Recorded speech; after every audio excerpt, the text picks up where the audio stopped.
ओम नमः शिवाय दोस्तों, आप सभी का मेरे चैनल नारायण रत्नावली में स्वागत है। आज की इस वीडियो में मैं आपको श्री दुर्गा नवरात्रि व्रत की अनोखी कथा सुनाने जा रही हूँ, जिसके सुनने मात्र से ही माँ दुर्गा अपने भक्तों की सभी मनोकामनाओं की पूर्ति करती हैं और उन्हें सुख समृद्धि प्रदान करती हैं। वीडियो अच्छी लगे तो कृपया कर मेरे चैनल को लाइक, शेयर, सब्सक्राइब करें। तो आइए सबसे पहले जानते हैं कि माँ का नाम दुर्गा कैसे पड़ा। शिव पुराण के अनुसार दुर्गा जी की उत्पत्ति के संबंध में कहा गया है कि प्राचीन काल में दुर्गम नाम का एक बलवान राक्षस था। उसने ब्रह्मा से वरदान प्राप्त किया था, जिसके कारण देवताओं से वह पराजित नहीं हो पा रहा था। देवताओं ने माँ भगवती से प्रार्थना की, हे माँ, जिस प्रकार आपने शुंभ निशुंभ, चंड मुंड, रक्त बीज, मधु कैटभ, महिषासुर जैसे राक्षसों का वध किया है, वैसे ही दुर्गमासुर का भी वध कीजिए माता, और हमारा कल्याण कीजिए। माँ भगवती ने कहा, आपकी इच्छा पूर्ण होगी। उसके बाद देवी ने दुर्गमासुर का वध करने का संकल्प ले लिया। दुर्गमासुर को जब देवी के संकल्प का पता चला, तब वह दल बल सहित देवलोक जा पहुंचा। देवी भी इस असुर से युद्ध के लिए तैयार थीं। दैत्य दुर्गमासुर ने सेना सहित माँ भगवती पर आक्रमण कर दिया। तब देवी के दिव्य शरीर से काली, तारा, छिन्नमस्तिका, षोडशी, भुवनेश्वरी, त्रिपुर भैरवी, धूमावती, बगुलामुखी, मातंगी और कमला रूप वाली 10 महाविद्याएं प्रकट हुई। इन महाविद्याओं ने राक्षसी सेना को समाप्त कर दिया। जब देवी ने त्रिशूल से दुर्गमासुर का वध कर दिया, तब देवी का नाम दुर्गा पड़ा और इन्हें दुर्गा कहा जाने लगा। भगवती दुर्गा इस संसार को शक्ति, स्फूर्ति और सरसता प्रदान करती हैं। यह सारा संसार उन्हीं से उत्पन्न होकर उन्हीं में समा जाता है। शास्त्रों के अनुसार शिव और विष्णु इसी शक्ति से प्रकट हुए हैं और संसार का पालन और संहार करते हैं। दुर्गा की शक्ति से ब्रह्मादि देवता बने हैं। दया, क्षमा, निद्रा, स्मृति, क्षुधा, तृष्णा, श्रद्धा, भक्ति, तुष्टि, पुष्टि, शांति, शक्तियों में भी यही दुर्गा देवी विराजमान है। यही दुर्गा जी गोलोक में श्री राधा, साकेत में श्री सीता, क्षीर सागर में श्री लक्ष्मी है। द्वैत और अद्वैत दोनों का इनमें समावेश है। आइए अब सुनते हैं श्री दुर्गा नवरात्रि व्रत कथा। दुर्गा पूजा के लिए हर दिन शुभ और उपयुक्त होता है।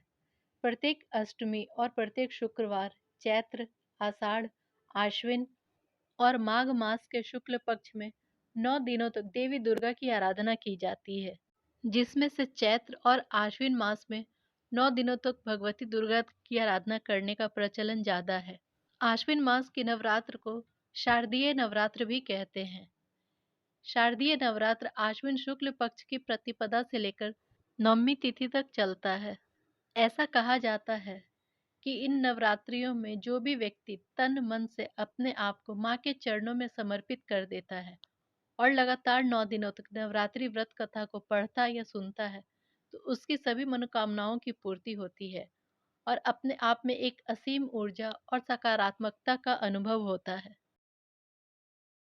एक बार देवताओं के गुरु बृहस्पति जी ने ब्रह्मा जी से प्रश्न किया, हे ब्रह्मा, आप सभी शास्त्रों को जानने वाले हैं, आप कृपया करके बताएं कि माँ भगवती को प्रसन्न करने वाला और आशीर्वाद पाने वाला नवरात्रि व्रत क्यों किया जाता है।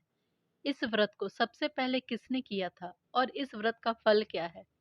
तब ब्रह्मा जी ने कहा, हे देवगुरु, आपने जगत के कल्याण के लिए बहुत ही अच्छा प्रश्न किया है।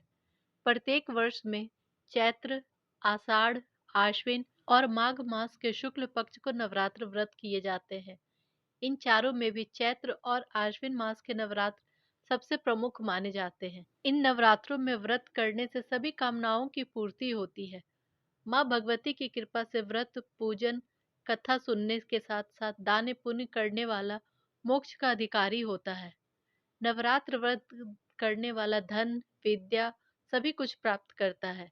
इस व्रत को न करने वाला मनुष्य उत्तम धन से रहित होकर पृथ्वी पर सम्मान नहीं पाता है। यदि व्रत को करने वाला मनुष्य यदि पूरे दिन उपवास न कर सके, तो एक समय का भोजन ले और अपने सभी परिवार सहित नवरात्र व्रत कथा को सुने। हे बृहस्पति, जिसने सबसे पहले इस महाव्रत को किया था, मैं उसका तुम्हें एक कहानी सुनाता हूँ। ब्रह्मा जी बोले, पीठत नामक नगर में सुनाथ नाम का एक ब्राह्मण रहता था। वह भगवती दुर्गा का परम भक्त था। उसके परिवार में सुमति नाम की एक अत्यंत सुंदर पुत्री पैदा हुई। वह कन्या अपने पिता के घर में बड़ी होने लगी। उसका पिता प्रतिदिन दुर्गा की मंदिर जाता, पूजा और होम करता था। कन्या भी नियम से पूजा में उपस्थित रहती थी। एक दिन सुमति अपनी सखियों के साथ खेल में लग गई और भगवती पूजा में उसे देर हो गई। ब्राह्मण ने समझा कि उसकी पुत्री की पूजा में कोई रुचि नहीं है। वह अपना बनाव श्रृंगार ही ज्यादा जरूरी समझती है। उसने क्रोध में आकर कहा, मैं इसे ऐसी जगह ब्याह दूंगा जहां इसका रूप रंग सब कुछ व्यर्थ हो जाएगा। यह सोचकर ब्राह्मण ने कहा, बेटी, तू मेरा कहा नहीं सुनती है। तेरा तो बहुत ही बुरा होगा। पुत्री ने बड़ी विनम्रता से कहा, पिताजी, दुर्गा माता मेरी रक्षक है। भाग्य का लिखा मिटता नहीं है। पुत्री की ऐसी बात सुनकर पिता को क्रोध आया और कहा, पुत्री, तूने भगवती का पूजन नहीं किया। अब मैं कुष्ठी और दरिद्री के साथ तेरा विवाह करूंगा। इस प्रकार पिता का वचन सुनकर सुमति को बहुत दुख हुआ।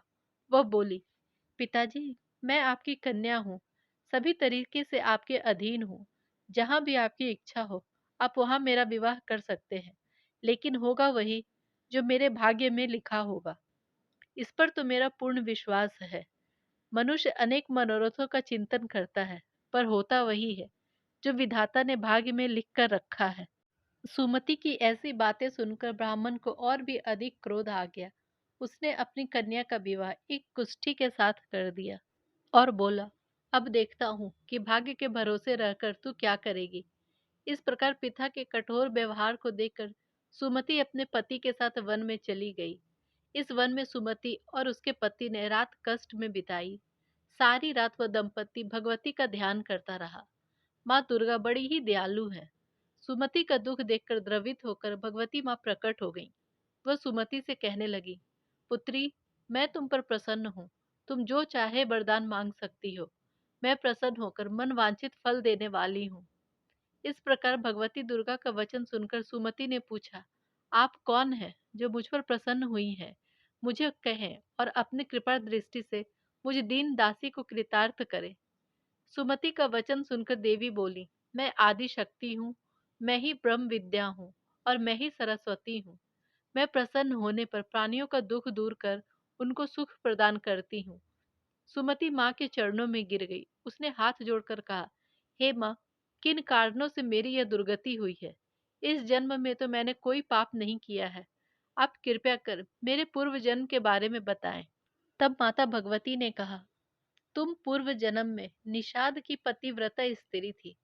एक दिन तुम्हारे निषाद पति ने चोरी की। चोरी करने के कारण तुम दोनों को सिपाहियों ने पकड़ लिया और कारागृह में डाल दिया। उन लोगों ने तुम्हें और तुम्हारे पति को भोजन नहीं दिया। भाग्य से वह दिन नवरात्र था। नवरात्र में न तो तुम्हें खाने को अन्न मिला और न ही पीने को जल मिला। इस प्रकार 9 दिनों तक वह नवरात्र का व्रत हो गया। उन दिनों में जो व्रत हुआ, उस व्रत के प्रभाव से प्रसन्न होकर तुम्हें उत्तम परिवार मिला था। उसी जन्म के व्रत के प्रभाव से मैंने दर्शन दिए हैं। अब मैं तुम्हें मनवांछित वस्तु मिल रही है। तुम्हारी जो इच्छा है सो मांगो। माँ दुर्गा के इस प्रकार के वचन सुनकर सुमति बोली, अगर आप मुझ पर प्रसन्न हैं माँ, तो कृपया कर मेरे पति का कोढ़ दूर कर दीजिए। देवी बोली, उन दिनों जो तुमने व्रत किया था, उस व्रत का मात्र एक दिन का पुण्य अपने पति का कोढ़ ठीक करने के लिए अर्पण कर दो। मेरे प्रभाव से तुम्हारा पति कोढ़ से रहित हो जाएगा। माँ दुर्गा की महिमा अपरंपार है। किसी भी जन्म में किया गया पुण्य, उनका नाम स्मरण व्रत भक्त को मनचाहा वरदान प्राप्त करता है। श्री ब्रह्मा जी ने कहा, देवी के वचन सुनकर सुमति बहुत प्रसन्न हुई। अपने पति को निरोग करने की इच्छा से माँ दुर्गा को प्रणाम कर बोली, माँ, तुम मुझ पर कृपा करो और अपने पूजन का फल देकर मेरे पति को निरोग कर दो। तुरंत ही सुमति के पति का शरीर ठीक हो गया और अपने पति को देखकर सुमति माँ की स्तुति करने लगी। उसने कहा, हे दुर्गे, आप दुर्गति को दूर करने वाली, तीनों लोकों का दुख हरने वाली, समस्त दुखों को दूर करने वाली, रोगी मनुष्य को निरोग करने वाली, प्रसन्न होने पर मन वांछित वस्तु देने वाली और दुष्टों का नाश करने वाली हैं। सारे जगत की आप ही माता और आप ही पिता हैं। हे अम्बे, मेरे छोटे से अपराध पर पिता ने एक कुष्ठी के साथ मेरा विवाह कर दिया था। आपने मेरा उद्धार किया है माँ। हे देवी, मैं आपको प्रणाम करती हूँ। आपने मुझ दिन की रक्षा की है। और सुमति माँ के चरणों में गिर पड़ी। ब्रह्मा जी बोले। सुमति ने मन से देवी की स्तुति की थी, इसलिए देवी बहुत प्रसन्न हुई। वह सुमति से बोली, हे पुत्री, तेरे उद्दालक नाम का अति बुद्धिमान, धनवान, कीर्तिवान पुत्र पैदा होगा। तेरी इच्छा है तो कुछ और भी मांग सकती है। भगवती दुर्गा के वचन को सुनकर सुमति बोली, अगर आप मुझ पर प्रसन्न हैं, तो कृपया कर मुझे नवरात्र व्रत की विधि बताइए। जिस विधि से नवरात्र का व्रत करने से आप प्रसन्न होती हैं, उस विधि और उसके फल का विस्तार से वर्णन कीजिए। सुमति के वचन सुनकर देवी बोली, मैं तुम्हारे लिए संपूर्ण पापों को दूर करने वाली नवरात्र व्रत की विधि बताती हूँ, जिसके करने से मनुष्य पापों से छूटकर मोक्ष की प्राप्ति करता है। आश्विन मास के शुक्ल पक्ष की प्रतिपदा से लेकर 9 दिनों तक विधि पूर्वक व्रत करे। योग्य ब्राह्मण से घट की स्थापना करवाए। महाकाली, महालक्ष्मी और महासरस्वती की मूर्तियां बनाकर नित्य विधि विधान के साथ पूजा करें और अर्घ्य दें। बिजौरे के फूल से अर्घ्य देने से रूप की प्राप्ति होती है। जायफल से कीर्ति की और दाख से कार्य की सिद्धि होती है। आंवले से सुख और केले से आभूषण की प्राप्ति होती है। इस प्रकार फलों से अर्घ्य देकर यथाविधि हवन करें। इस महाव्रत को करने से सभी मनोरथ सिद्ध हो जाते हैं। इन 9 दिनों में जो कुछ भी दान दिया जाता है, उसका फल करोड़ों गुना मिलता है। नवरात्र के व्रत करने से अश्वमेघ यज्ञ का फल मिलता है। नवरात्रि में भगवती के पूजन हवन की विधि जानकर सुमति प्रसन्न हो गई।